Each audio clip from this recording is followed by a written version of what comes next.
Merry Christmas, happy new year. বাংলার বন্ধুরা, তোমাদের জন্য আজকে আমি একটা কুকি তৈরির রেসিপি নিয়ে এসেছি। খুব ইজি বলবো তাদের জন্য যারা কিনা এই জিনিসগুলো ইনগ্রিডিয়েন্টসগুলো জোগাড় করতে পারবে, তাদের জন্য। চটপট চলে এসো, আমি খুব এক্সাইটেড শেয়ার করবার জন্য। আমি আজকে তোমাদেরকে শেখাবো পিনাট বাটার কুকি। আচ্ছা, কি কি লাগবে? খুব অল্প কয়েকটা জিনিস লাগবে। সেগুলো হলো, একটা ডিম লাগবে, খুব সামান্য ময়দা লাগবে, 1 কাপ চিনি লাগবে, আর 1 কাপ পিনাট বাটার লাগবে। পিনাট বাটার কি? কলকাতার বন্ধুরা হয়তো একটু মুশকিলে পড়ে যেতে পারো পিনাট বাটার কি জানার জন্য। বিদেশে যারা থাকো তারা তো জানো, যে কোনো স্টোরে কিনতে পাওয়া যায়। আমি এখানে extra crunchy peanut butter use করছি। আর কলকাতার এবার যে দেখলাম জায়গায় জায়গায় মল হয়ে গেছে, মলগুলোতে ডলার স্টোর, ডলার ট্রি পেয়ে যাবে, এবং সেখানে পিনাট বাটার নিশ্চয়ই পেয়ে যাবে। আমি কি করছি, প্রথমে এই জিনিসগুলো extra crunchy peanut butter 1 cup, 1 cup চিনি মিশিয়ে নেব। হ্যাঁ, আমার মনে হয় হাত ইউজ করলে বেশি ভালো হবে। আচ্ছা, তার আগে ডিমটা দিয়ে নিই। একটা ডিম,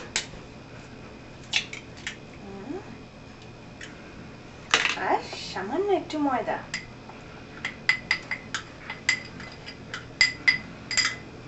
কুকি বানাবার জন্য হাত ইউজ সাধারণত কেউ করে না, কিন্তু আমি করব।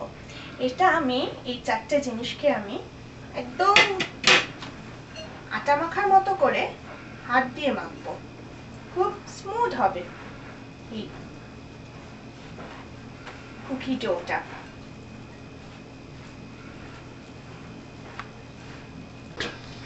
ডোটা করা হয়ে গেছে। এর মধ্যে আরেকবার মনে করিয়ে দিই কি কি দিয়েছি। Extra crunchy peanut butter. Peanut butter হচ্ছে আমাদের যে বাদাম আমরা খাই, বাদামের পেস্ট বলতে পারো, কিনতে পাওয়া যায় এখানে, সমস্ত দোকানে পাওয়া যায়। আর আছে 1 কাপ চিনি, একটুখানি ময়দা, আর একটা ডিম। আমি খুব ভালো করে মেখে নিয়েছি। এবারে এগুলো দিয়ে গোল গোল করে আমি নাড়ুর মতো বানাবো। একদম দেখো, এরকম ভাবে নিয়ে নাড়ুর মতো। এবারে এটাকে আমি চিনি ছড়িয়ে নিয়েছি থালায়, চিনির ওপরে, চিনির গায়ে লাগিয়ে নিচ্ছি এগুলো। আর একটা কুকি শিট নিয়েছি, কুকি শিটের ওপরে অ্যালুমিনিয়াম ফয়েল বসিয়ে নিয়েছি, এবং কয়েকটা আগের থেকেও করে রেখেছি। তো এই যে গোল গোল করে নিয়েছি, এবার এগুলো একটা ফর্ক দিয়ে, ফর্কের পেছন দিয়ে এরকম ক্রিস ক্রস করে আমি চাপ দিয়ে, জিনিসটা এরকম দেখতে হচ্ছে, দেখো। একটা কথা বলে দিই, আমি extra crunchy peanut butter use করেছি কারণ আমার ভালো লাগে বাদাম মাঝে মাঝে মুখে পড়লে, সেজন্য। ইচ্ছে করলে একদম স্মুথ পিনাট বাটার অথবা ন্যাচারাল যেটা ক্রাঞ্চি যেটা হয়, স্মুথ বা ক্রাঞ্চি ইউজ করা যেতে পারে, কোনো বাধ্যবাধকতা নেই। আর যদি বেশি টেস্টি কুকি চাও তাহলে ময়দা একেবারে ইউজ না করেও করতে পারো। আমি যা পরিমাণ তোমাদেরকে বলেছি তাতে 8টা থেকে 10টা কুকি তৈরি করা যাবে। আর এই আমি সবকটা কুকি তৈরি করে ফেলেছি। এবারে এগুলোকে আমি বেক করব।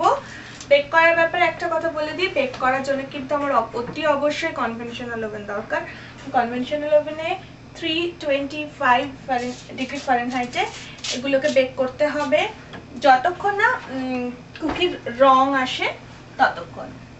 আমি অলরেডি একটা কুকি তৈরি করতে দিয়েছিলাম, দেখো এগুলো হয়ে গেছে। এগুলো তৈরি কুকি, এগুলোকে আমি, গরম আছে সেজন্য এগুলোকে আমি র্যাকের ওপরে রাখছি ঠান্ডা হওয়ার জন্য। Cookie ready, peanut butter cookie. এখনো বেশ গরম, সেজন্য একটু বাদে খাওয়া যেতে পারে চায়ের সঙ্গে, বা কারোকে নিজের হাতে বানানো কুকি উপহারও দিতে পারো, খুব ভালো হবে ক্রিসমাস গিফট। আর এখন আমি একটা কুকি একটু খেয়ে দেখি কেমন হলো, ভীষণ গরম।